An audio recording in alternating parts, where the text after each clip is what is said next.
Wilson, Scott Gerard, 97.5, the KSL Sports Zone. Let's not waste any time. Joining us now, he's got the most popular Twitter account in the state of Utah right now, Frank Seravalli, the hockey insider and president of hockey content for Daily Faceoff. Frank, I know it's a busy time for you. Thanks for carving out a few moments for you. How are you? I'm pretty good. Great to be in Salt Lake. I think this is the first interview I've done, so really looking forward to I think we're going to be talking a lot. The status update, you're sending out tweets right and left on what's going on right now with the NHL, with Ryan Smith and the ownership group in Phoenix. Give me your odds on what you think is going to happen in terms of an NHL team playing in Salt Lake City next year. So if you were walking into a sports book in Vegas and you were looking at the odds board, it would say, will the Arizona Coyotes franchise be playing in Salt Lake City next season? You'd probably be looking at a minus 275 next to it. Ooh. This is developing rapidly. It's not done, but I'm told that they've made significant and meaningful progress on what would be the framework of an agreement to sell the Arizona Coyotes franchise ultimately to Ryan Smith and the Smith Entertainment Group and bring NHL hockey to Salt Lake City in time for puck drop in October. Frank, I want to address one of your tweets specifically where you said sources say Yotes players have been informed that something of a verbal agreement is in place to relocate to Salt Lake City. Take us a little bit deeper into that tweet, if you would. Just is this something now where even players, front office, that they're getting some level of acknowledgement that there's a move? Yes, and I would say that it's a step further than that in that the NHL has sent a memo to the Board of Governors alerting them. I haven't had eyes on that memo yet, but I can tell you this. It's been sent to a very, very small circle of owners, and even some other members of the Board of Governors have not received this memo. They're trying to keep the circle tight. So there's been an acknowledgement in league circles among owners that something is happening.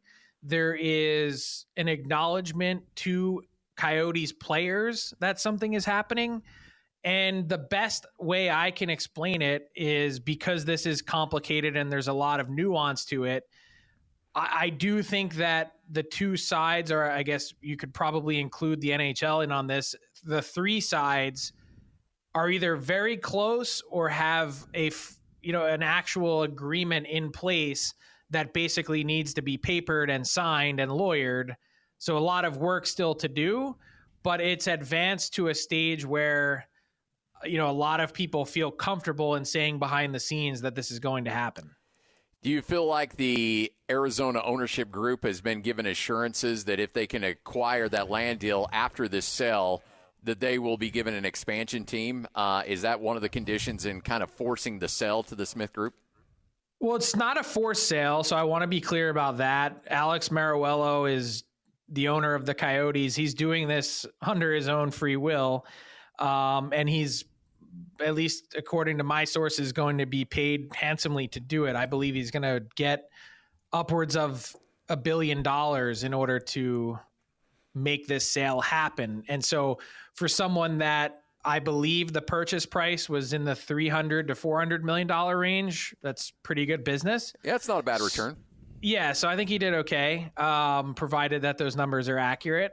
And I would say that, without sounding like a lawyer, I don't think assurances is the right word, but I think that there's some option there, or at least I think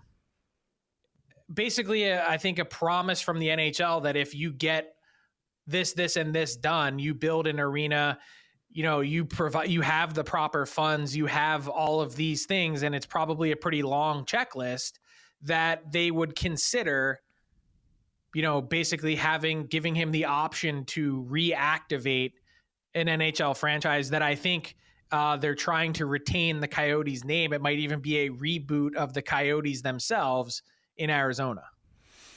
So, Frank, as you mentioned, our hope is that we can have you on in some level of consistency.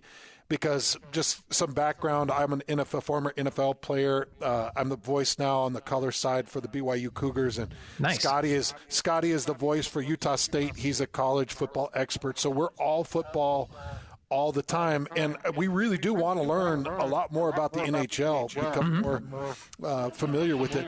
In these moves, in maybe whatever experience that you've got in these types of moves, is it typical that all the players, that the front office, that a lot of the management make the move with it, and or is there even really a precedent set to understand what we're about to witness with the Coyotes coming to Utah and the personnel that's involved? It's a good question, and what I would say to that is it is pretty typical for most of the quote-unquote assets, so to speak, of the team to be brought over to the next location, like the guys that are under sort of long-term contracts that are the foundational pillars of the team. Yeah, those are the players that you would expect to be playing in Salt Lake City next season if it happens. You typically, the coach and the general manager and all of those things sort of move over. I was covering the NHL in 2011 when the Atlanta Thrashers moved to Winnipeg. They ended up changing general managers. They ended up changing coaches with the ownership change. And part of that was just because the Thrashers they didn't win. They didn't win a single playoff game in their franchise history. So I think they wanted to try and move in a different direction. What's exciting about Salt Lake, if this does happen, is I think the Coyotes are really uniquely positioned, whereas instead of wanting to start from scratch with an expansion team, if I were in Ryan Smith's shoes, I'd much rather start with the Coyotes. You've got building blocks of good players. You've got some fantastic prospects. You've got an arsenal of draft picks to deal from. And you've got a team that, at least this season until January, showed a ton of compete and fight. So I think they're on their way. They've got a long way to go. But if you're starting with an expansion team and just park the Vegas Golden Knights and what they were able to accomplish getting to the Stanley Cup final their first season, this is a much better scenario to be in to reintroduce hockey to your market. I know the proud sort of minor league history that has existed in Salt Lake City, but in this case, I think this Coyotes team, it could be really good in a 2 to 3 window period of time. Frank Seravalli joining us, hockey insider and president of hockey content at Daily Faceoff. You can follow him on Twitter at Frank_Seravalli. All kinds of great information, and he's been tweeting like crazy in terms of the latest on this. You circled a date as a potential announcement, and again, potential, but as April 18th. Do you feel like that this could come to a head on that specific date? I mean, all bets are off right now because we don't know how the NHL specifically is going to react to the news of today. And, I don't think that they're really one to make announcements before all the T's are crossed and the I's are dotted. I mean, they are two attorneys that are running this league. So they don't really leave anything to chance. And I got to be honest with you in the sense that if there is a hiccup here, if there's one roadblock, so to speak, it's that there's a bunch of people in and around this transaction that seem to have some, worry that Alex Meruello, the owner of the Coyotes, does he get cold feet? They basically just want to get signatures on this as soon as they can. And that's certainly, part of this. So April 18th was a date that was floated to me by multiple people. It just happens to coincide with the day after the Coyotes play their final regular season home game at Mullet Arena. Some people think or believe that that's when a formal announcement would be made. And obviously being 8 days from now, it lines up with the idea that these three, parties to the transaction are pretty far down the track on making something happen. It's just that until it's actually done, I was told a long time ago, it's not done. So, Frank, are you a little bit surprised that the Coyotes haven't been shopped publicly? It feels like anytime an NBA team or any team out there is open and available, it's like, all right, well, let's put it on the market. Let's see how high we can get, what bids we can get. It feels like this purchase would be one of the few and rare primary organizational purchases that is kind of under the covers and behind the scenes and done without some type of public display. Does that surprise you? And why would that be in this case? No, it doesn't surprise me. And the answer to that is in two parts. One, Alex Meruelo has been really headstrong. Everyone has counted him out and said, you can't get a new arena built. You can't get this done. His tenure as owner has been, I'd say, certainly full of question marks about business practices and how he does things. And part of that, I think, has driven him and his family to say, yeah, we'll show you. So that's one part of it. And the other part is that hockey works a little bit differently than every other sport. There's a much more behind closed doors part of it, and you can read into that whatever you want, whether you think that's positive or negative. But there's a certain aspect to getting an NHL team and getting a seat at the table that you have to kiss the ring. And the smart people that end up being successful and get entry into the club, so to speak, they find a way to navigate that path and do it on the NHL's terms. And to me, a big signal that the NHL was ready and willing to work with Ryan Smith really came that he sent out this, press release back in a few months back on the same exact day, 20 minutes after the biggest sex scandal that's hit hockey. It felt to many neutral observers like the Smith group was lobbing some red meat out there to distract other people. And I was like, damn, he gets it. He's on board. They're following the NHL's, marching orders. You don't send out a release asking for an NHL franchise or for a formal process to be started unless you are playing ball. You don't do that willy-nilly. That doesn't happen in the NHL. And so that coupled with this, tweet earlier this week from Ryan Smith soliciting team names, it's another thing that I was like, okay, this is probably another check mark in the column for the team in Utah, because look, you don't do that and draw attention to yourself unless A, you have reason to, or B, you do it with the NHL's blessing. So it's an interesting league to cover. I'll say that. And I'll be real curious to see how this goes from here. So outside of the deep pockets and knowing how to play the game like Ryan Smith has played, as you've pointed out, what makes him as an owner in Salt Lake City in itself a desirable location for the NHL? From this, I can't answer specifically for the NHL, but my opinion would be it's one of the fastest growing markets in the U.S. By and large, it's mostly pretty wealthy. It has a hockey history. There's clearly a sort of tech component to a lot of what is being built in Salt Lake City too. There's people, that are moving in left, right, and center, it feels like. Proximity to some other teams. The fact that there is, winter activities and stuff happening around it. It's not, a Sunbelt team, so to speak. And I'd also say really the deep pockets and care that Ryan Smith has shown as steward of the Utah Jazz that has really helped his case. This isn't someone that they're going into this blind with. You have to remember that Gary Bettman, he's been commissioner in the NHL for a long, long time, the longest reign of any commissioner in major pro sports, but he cut his teeth in the NBA before he came over to the NHL. And so he's got friends that would be able to vouch for, hey, this is how Ryan Smith is. This is how he does business. It's not hard to go through a vetting process. So you take all those things and you smash them all together, and it's also right place, right time. It's helping out a league that's in need of an exit ramp, and they're providing that in a building right now in Delta Center, and in the future with either a building that's done in concert with the 2034 Olympics, or just Smith goes out and does it on his own.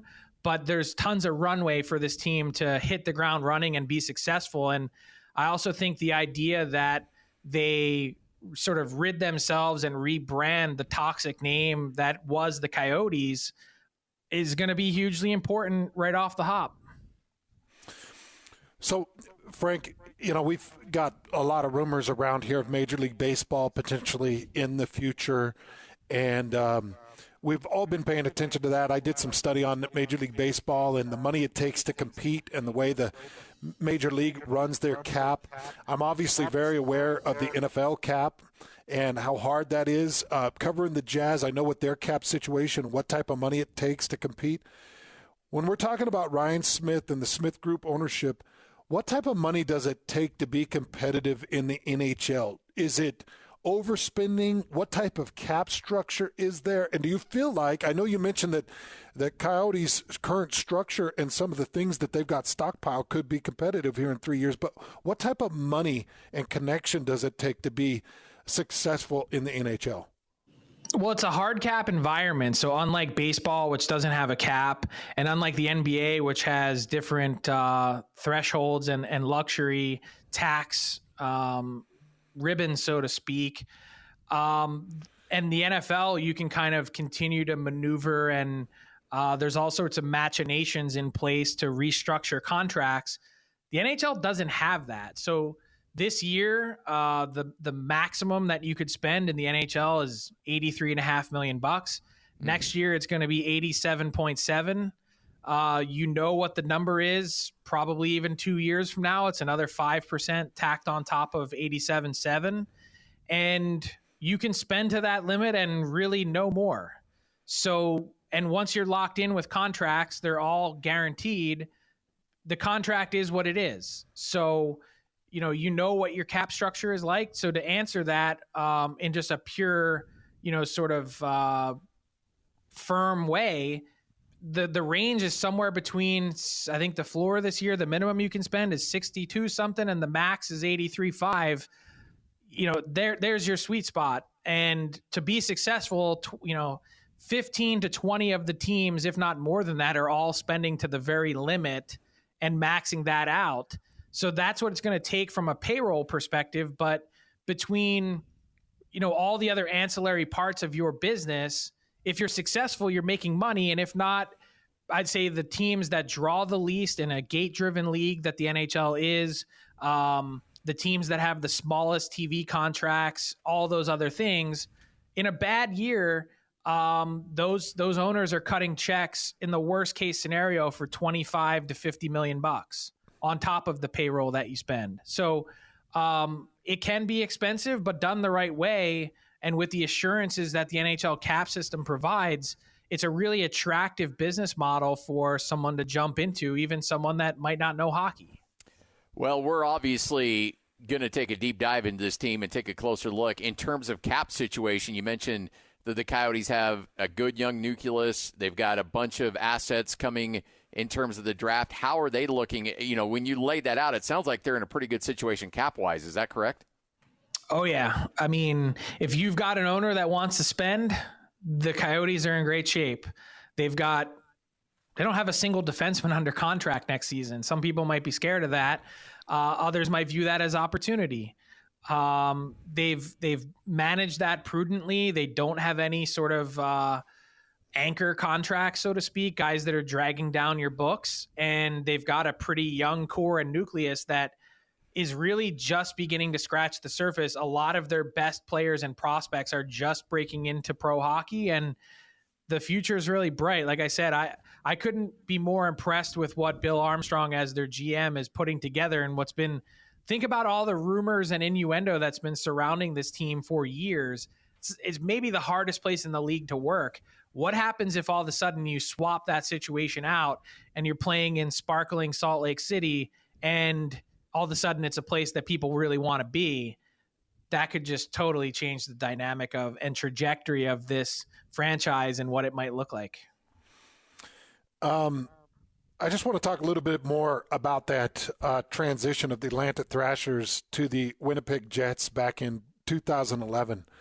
When it moved to Winnipeg, How long did it take for Winnipeg to adjust and get competitive? And I know, I'm sure, different market, and obviously they've probably got more affiliation with hockey than Salt Lake City, but how long did it take for them to get competitive?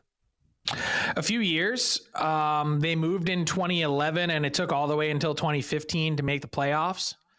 I'd say this Coyotes team is much further along than the Thrashers / next iteration of what the Jets looked like. I think it would be reasonable to expect playoffs in 2 to 3 years. So cut that timeline down in half. And then what's been impressive about the Jets playing in such a small market since then has been, and truly one of the NHL's outposts. It's not only is it small, it's cold as hell. It's in the middle of the prairies, and it's not really near anything else. So it certainly has its sort of detractors in terms of trying to recruit players, specifically free agents. But for the last 10 years we're going on now, the Jets have been one of the very most competitive teams in the NHL. They've lost in the conference final. They've made the playoffs more than they've missed. They're vying for a Central Division title this year again. So I think in terms of success story and what the move does, to me, it's the energy that the Jets brought to the league. It was like, man, we're going back to Winnipeg. This is a real hockey market. You go from Arizona to Salt Lake. I think you've seen the developments in Vegas and in Seattle for the NHL since. This is going to be, if this happens, a real shot in the arm for the NHL. It's going to be a shot in the arm for Salt Lake City. And I think it's going to become a destination. Everyone that I know that visits Salt Lake City can't say enough good things about it, and where it's heading as a market. I'd be real curious to find out what NHL players think of that in terms of a place to play and live. And again, I'm just throwing something out, in terms of if you haven't heard anything, that's totally fine. But have you heard anything from the league in terms of, and demands isn't the right word, but expectations on Ryan and the Smith Entertainment Group on either renovating the Delta Center or building a new building on a timeline like we need this done by 2 years from now or 3 years from now? Is there expectations on when they want that to get accomplished, to have a permanent hockey-centric home for this NHL team? No, I think it's a little premature. Building a more suitable arena is certainly going to be at the top of the list, but I think at some point, if I'm not mistaken, I don't know everything there is to know about Delta Center, but it seems like, early kind of 90s, mid 90s-ish arena that at some point is going to need replacing in and of itself for the Jazz. I know they've pumped some money in terms of renovations and whatnot, but we know it's not suited for hockey. I've seen the preseason games there that the Kings have played. I get it, but I don't think that the NHL they wouldn't go into this saying get an arena up and built in 5 years or else. Certainly would be a priority, but they'd go into it knowing, hey, it's not just the Jazz, it's not just whatever they name this NHL team. There's also the 2034 Olympics potentially that plays into this as well, that I think there's certainly some runway in order to making that happen that the NHL would be flexible with. And no matter what anyone tells you, I don't care what Delta Center looks like with hockey, it's a whole hell of a lot better than Mullet Arena and 4,600 seats. So even if it's 11,000 to start or whatever it might be, if it's 11,000 rabid fans that are spending money, that is a win in the column for the new team in Salt Lake, if that happens, right off the hop. Well, Frank, I just followed the Daily Faceoff. I followed you on Twitter so that I can kind of follow what you're talking about and paying attention to. Some hot tweets just coming off the wire for Frank, and if you've been paying attention to it, it's just heating up. As we just kind of wrap things up, Frank, just kind of reiterate your thoughts on the likelihood of the Coyotes moving to Salt Lake City. I would say it's well down the track. I believe that they've got either the framework of an agreement in place or they are closing in on the framework of an agreement in place, and they want to get signatures. They want to get this papered. Not there yet, not done. Still potentially some hurdles, which is why you may not see the league say a ton. But I would say on the whole, I feel pretty confident about the way that this has developed to this point. It's increasingly likely with the things that I'm hearing that we could see something in as soon as the next 8 or 10 days. But buckle up. These are exciting times, and nothing like this makes it out unless it's pretty far down the track. Like, I haven't really received anything or much at all by way of denials, maybe in some of the language that's been used, but no one has said, hey, you better slow your roll. This isn't happening. People seem to be pretty optimistic. It's basically just about getting it to the finish line. Well, Frank, I anticipate this will be the first of many conversations here in Salt Lake City. We're fired up. As soon as you get into town, Hans and I will take you all to the best restaurants because that means we got hockey to talk about. We're fired up, man. So let's get this from a selfish standpoint. Let's get this thing across the finish line. But again, I know you're crazy busy today. Thanks for carving out some time for us. It's gonna cost you guys. Just a fair warning. I'm a big dude who likes to eat, so hey, I'm in. Hey, that's 3 of us, and we know the hot spots, so we got you squared away, man. Dude, I'm booking my ticket. Let's go. Thanks, Frank. See you guys. Have a good one. You got it. Frank Seravalli, hockey insider, president of hockey content for Daily Faceoff. Follow him on X, Twitter, whatever you want to call it, Frank_Seravalli. He is now the most popular Twitter account in Utah because he's been dishing the news this morning right and left. He had heated up, and he went as far as to say that there's been some acknowledgement to the Coyotes players of a potential move to Salt Lake City, and that's when things really get serious. Just coming from a former professional athlete, especially one that played in the AFL and made a few moves and actually was on a team that went up for sale. Yeah, on Craigslist, right? or eBay or something, wasn't it? eBay, I think it was. Yeah.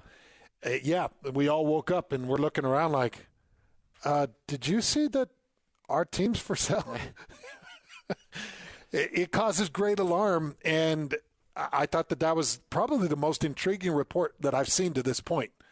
When players get acknowledgement, then it's probably even further than a ways down the line. It's about a signature or two away. Yeah. Here we go, folks. Hans and Scotty, 97.5, the KSL Sports Zone. Joining us now, Tim, who's going to be a soon owner of NHL season tickets from RGS Experience. How about RGS Arena? Oh, yeah. Well, hey, one day. Let's get that name on it. Hey, so I've got a good friend of mine. We were talking off air a little bit about kind of mindset and kind of having these big dream goals. Well, he's in the Florida area, and his worthy goal is to own the Bucks. Oh, really? So I'm not going to throw that out there quite there, but that'd be pretty awesome one day to be involved. That's the goal. Sure. Absolutely. Let's say that this new arena needs some exterior. We can handle that. Yeah. Let's start there. Let's get realistic. We can help with that. Are we going to do a full arena out of hardy plank? Oh, now we're talking, brother. That's never been done. You know what? Obviously the Church of Jesus Christ of Latter-day Saints is a big deal here at Church at Every Corner. We actually just finished the very first church that they've done in James Hardy sighting, so that's a start. We'll take the first church They did a church in James Hardy? We just did it. Finished a couple months ago. It was the first one in Utah. There was, I think, 2 or 3 they're doing it as experiments, and the brethren all had to come and inspect it and verify and check off on it. It's kind of a big deal. But walking away from the sterile brick, huh? Yeah, we'll see. But they did one, and they tested it out, and so far so good. So if we can do a church in Hardy, why not an arena? There you go. Hey, and that's the thing, though, is that there's no job too big. There's no job too small. You can get anything done.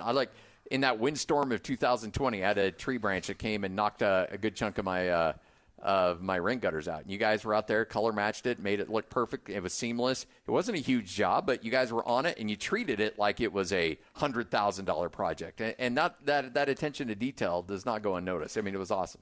Well, and I appreciate you say that. I mean, we do, to be transparent, we do have a minimum job charge typically on a really small job. However, having said that, we treat the small jobs exactly like we treat a $200,000 exterior. Why? One, it's the right thing to do. But 2, our whole goal and reason why we do those small jobs is know that we're going to turn that into a bigger customer later on, right? It's that referral. And we have about half of our work comes from repeat business or referrals as it is. So anything we can do to take care of Mr. Jones so that he'll come back to us, that's what we want to do. Just give him a call and get this project started. Whatever the situation might be, maybe you just need some gutters, or maybe you want a full exterior overhaul. 801-280-3110. Call them now. Get it started. 801-280-3110. We always talk about this. Prices aren't going to get better. Prices always increase. And right now, RGS has some of the best financing options you could ever imagine. I mean, Tim, you can get a project done and extend something as great as 0% interest to our listeners. That's right. I mean, we have a lot of 0% options. And when you hear 0%, it's a real 0%. It doesn't cost you a penny. There's no fees. There's no costs. There's nothing, no hidden anything. And you can do 6 or 12 months like no problem. We do those every day. It's just a quick credit pull, and I'll be honest and transparent. It's just based on a credit score. If a credit score is X, then they get Y, and it's that simple. It's not tied to the house. It's just like a credit card, basically. But you can pay it off early. You cannot. You can stand it out the whole 6, 12 months, whatever you want. But bottom line is it's a way to bridge that gap till your tax return comes, or you just want to wait till whatever it might be, a bonus coming. We can just do that and help it and get it done today. Well, it all starts with that phone call. Again, you make your home your dream home. 801-280-3110. That's 801-280-3110. Make that phone call right now, and let's get you squared away. 801-280-3110. It's RGS Exteriors right here on 97.5, the KSL Sports Zone. Ladies and gentlemen, may I present... This is JJ and Alex. It's not official. Obviously, an agreement has to be made on a sale. An agreement has to be made with the NHL to relocate the franchise. The owners of the NHL have to agree to that. They have to have a vote, I believe, to relocate a franchise. There's a lot of things that have to be done. But an announcement of a sale could be coming very, very soon. And all signs point to that franchise being sold to Ryan Smith and being moved to Utah. Get ready for NHL hockey, Utah fans, here in 2024-2025. Starting in October, you may have an NHL hockey team in this market. And that is so exciting. Catch JJ and Alex afternoons from 3 to 6. Presented by G2G Bars on 97.5, the KSL Sports Zone.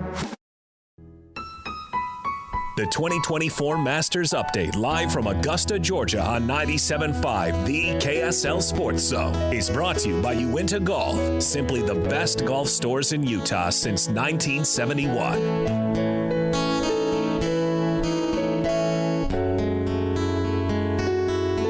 And Scotty, 97.5, the KSL Sports Zone, in the midst of all this NHL news, and we will get back to that coming up when we wrap up the show here in just a few minutes. But Bob Casper, kind enough to join us from Augusta.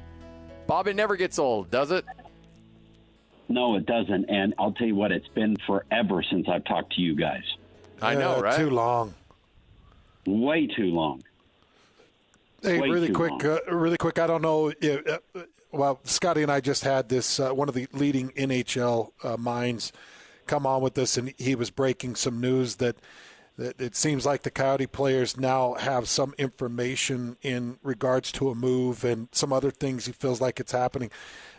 What are your thoughts, Bob? Are you an NHL guy at all, or I don't know how much golf translates to NHL outside of Happy Gilmore, but just your thoughts on a potential NHL. You know, there's a lot of guys that are NHL players that play golf, Gretzky and a bunch of them that love the game of golf. So I think it goes hand in hand. I think baseball goes hand in hand a little bit with golf too. It's the same swing, but just on a little bit different plane. And I think slap shots are kind of the same swing in the NHL. But I'm excited if we're going to get one. I'm excited that we are. It gives us Utah more credibility in sport. MLB would be awesome to get one as well. I don't know if that'll happen, but I think it's great news. So let's talk about what you're looking at this week. Weather sounds like could be an issue there in Augusta. Is it already coming in? It's going to be. It's going to be. I've talked to a lot of people, and I said one of two things is going to happen tomorrow. Nobody's going to play tomorrow. There aren't going to be any. They're not going to let the patrons on the grounds or anything like that because we're expecting 1.5 to 2 inches of rain tomorrow. There could be lightning in the morning as well, and winds. So there's a good chance they won't play tomorrow, or if they do play, they may play in the afternoon, split tee times, and tee off of the first and 10th hole and try to get things done so that they can at least play the weekend and finish on Sunday. What does that do for the mindset of a player, Bob, when they're expecting to get out on a tee box in a certain tee time and then they get the announcement and they see the nasty weather and then they're delayed and their exit from the box is delayed? How much does that affect a guy's mindset and psyche? Well, these guys have been seeing this coming along all week long. They've been talking about it. They know exactly what's happening, and they're keeping an eye on it. You bet they are. But the other thing is PGA Tour players are used to weather. They're used to delays. They're used to suspensions, all that kind of thing. And so it's part of the deal, part of what they go through. It will remain to be seen what Augusta National decides, and they may not decide tonight, or they may decide first thing in the morning. But the guys will be on notice that they know what's going on. So. How when you look at this course and what it looks like this year, we talked to BT a little bit yesterday. Some slight revisions. Anything you're looking forward to in terms of how this course plays, as opposed to maybe what we've seen in years past? We talked to Tony Finau yesterday behind the clubhouse, and he said that the golf course on Tuesday is the firmest and the fastest that he's seen it before. And he also said that that's what he likes. He likes the ball to hit and bounce forward and not to hit and suck back off the green.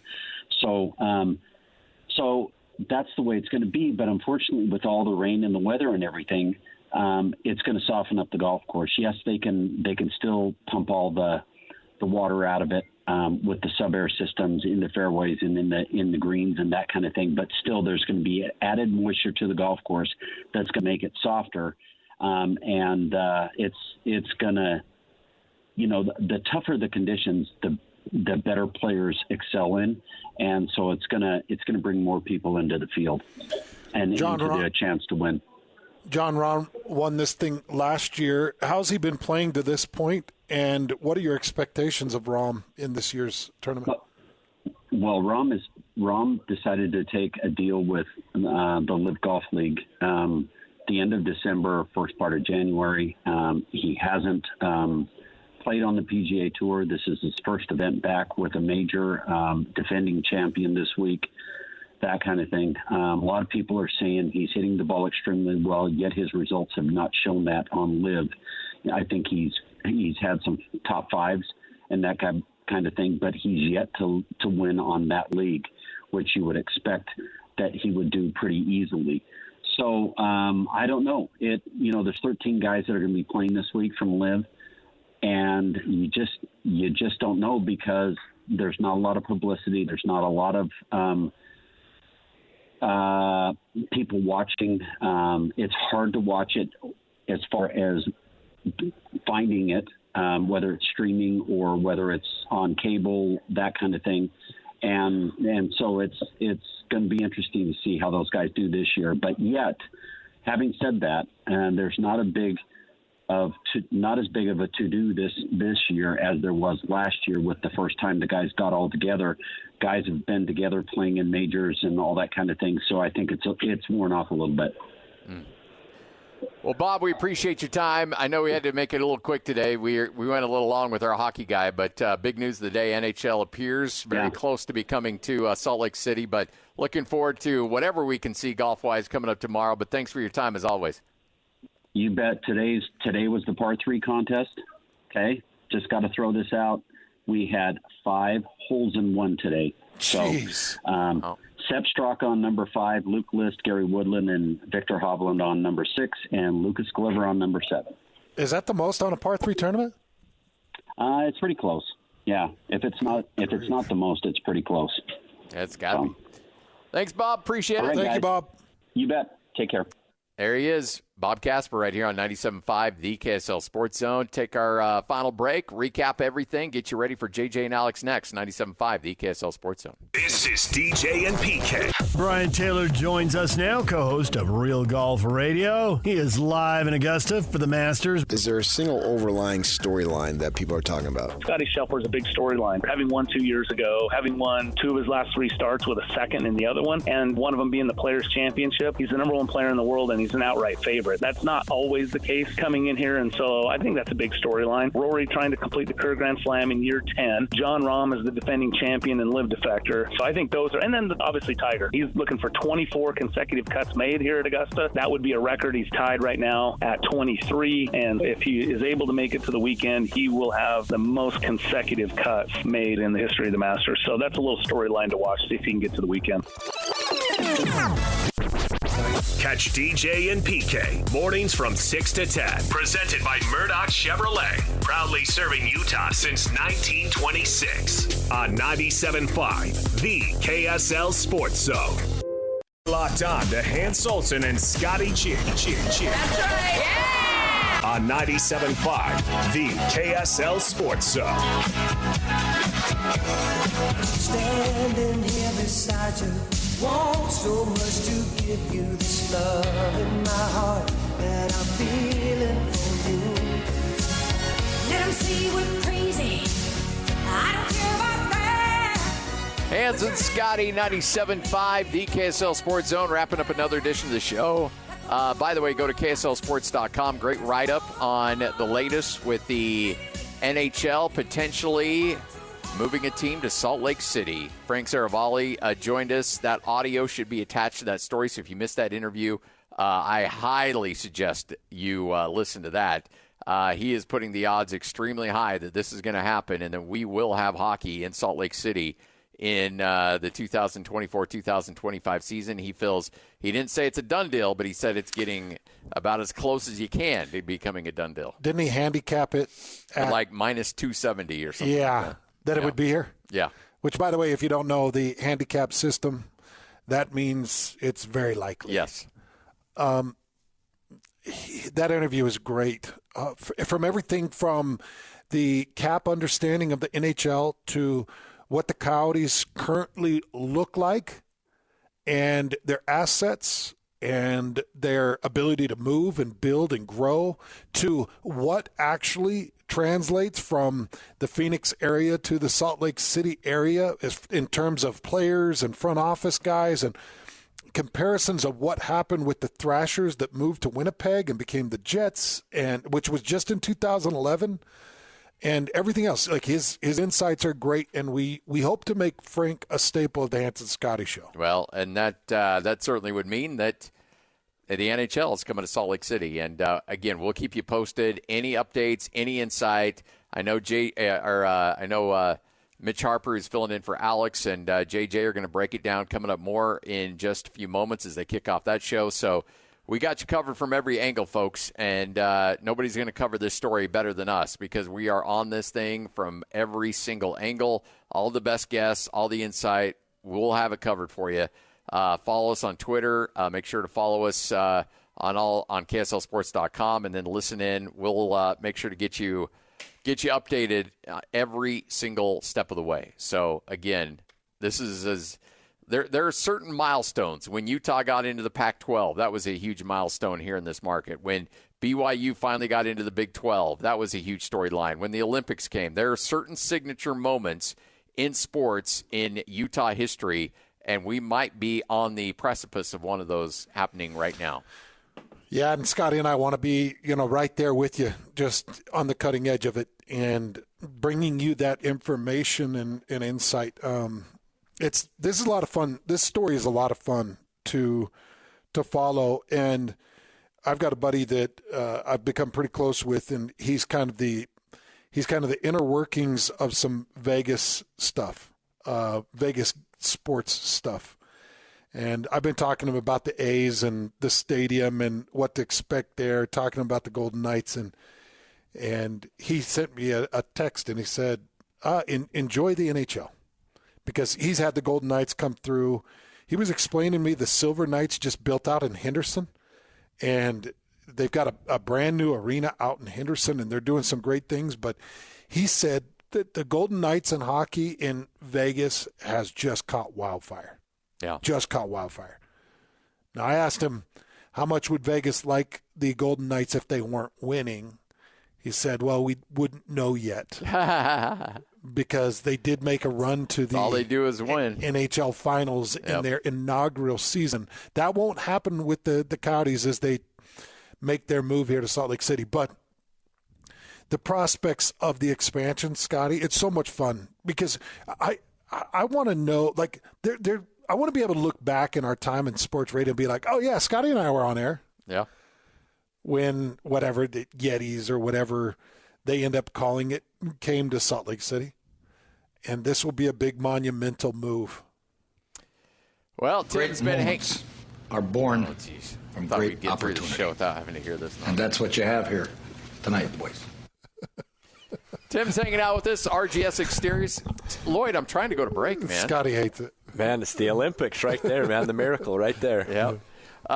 Tim, obviously, thanks for letting us hang out here today. We love coming down here, but more importantly, we love our listeners being able to completely renovate their homes, make it their dream home, or just particular projects that need to be done. If it's the outside of your home, you guys can handle it here at RGS Exteriors. That's right. We appreciate it. We love the listeners, too. We love having you guys out here as always. But yeah, look, we're just here to take care of the customers, to your listeners, whether it's gutters, siding, windows, decks, whatever, really anything on the outside of the home, we want to take care of you. We haven't talked about it. You guys are doing the deck thing We now. just started out with that. It's something that we've got good installers that have been doing decks for a long time. And we've got one installer in particular that's been a really good siding guy, but he prefers decks, and so he's worked for us part-time and decks part-time. We're like, let's just make it happen. So it just kind of worked out, and we've got about 4 or 5 sold so far this year and a couple done under our belt. So it's good. But the nice thing about that is, yeah, we're newer in decks, but the thing is our warranty is the same whether it's decks or siding. So homeowners have peace of mind that we're going to take care of them. But, yeah, siding, gutters, just give us a call. Decks, whatever it is, we just want to earn your business and show you why we're Utah's top-ranked exterior company. So deck replacement, new build. So not necessarily repairs. We aren't wanting or needing deck repairs, but brand new decks is kind of where we're just kind of starting out with. So love it, man. Yeah, let's go. Let's get it done. Do And I think there's a couple things here. Number one, it can be an intimidating process. People can be concerned about, I don't know if I'm ready for this. I don't know if I'm educated enough to do it. And then number two, somebody might be like, I'm not liquid enough. You've got financing options. Like, there's no excuse you can come up with to not go ahead and get a project done if you really need it and want it to be done to the outside of your home. Yeah, the reality of it is we can literally take every one of the excuses out. Money, we can finance it. We can make a very affordable monthly payment. The stress and aggravation, we got that taken care of, no problems. The not knowing what to do, we've got that taken care of. Really what it boils down to is you just got to decide, are you ready? And let's get it done. And if you're not, and if you're just at the discovery stage or just at the budget stage, look, let us be part of that too. Let us come out now. We're not going to high pressure you by any means. We're going to come out and get you a price so that you know. And it may not be a fit. Maybe it'll be 6 months, a year. Who knows? But at least now we can get you an exact price so that you know what to expect. And it all starts with a phone call. That's what I want you to do, is just get a phone call, have somebody come out to your house, give you your options, see what you can do, talk about your budget, have some open, honest, frank conversations. RGS Exteriors, 801-280-3110. That's 801-280-3110. It's all right here on 97.5, the KSL Sports Zone.